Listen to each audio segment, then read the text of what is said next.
কোনো বিশ্বাসী, কোনো লিডার, কোনো ভলেন্টিয়ার যখন কোনো ব্যক্তিকে ঈশ্বর আশীর্বাদ করে, তাকে অভিষেকে ভরায়, পবিত্র আত্মাতে ভরায়, তাকে বুদ্ধিতে ভরায়, তাকে টেস্টমনি আশীর্বাদে ভরায়, ব্যবসাতে আশীর্বাদ করে, চাকরিতে আশীর্বাদ করে, চারো দিশাতে আশীর্বাদ করে, সে অনুযায়ী সে ব্যক্তিকে খরচ করার দরকার আছে। হালেলুয়া। ঈশ্বরের সেবাতে, ঈশ্বরের সুসমাচার প্রচারে, ঈশ্বরের বোঝ ওঠানোতে সে ব্যক্তিকে খরচ করার দরকার আছে। কোনো ব্যক্তির জীবনে যদি টেস্টমনি ঈশ্বর দিয়েছে তো টেস্টমনি বলছে না, মানে সেটাকে সে ব্যক্তি খরচ করছে না।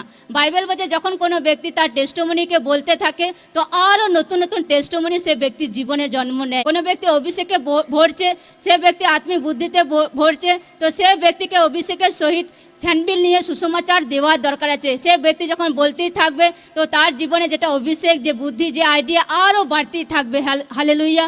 কোনো ব্যক্তির জীবনে যে পরিমাণে ঈশ্বর তাকে আশীর্বাদ করছে সেই পরিমাণে তাকে প্রভুতে, তাকে সেটাতে কাজে লাগানো দরকার আছে।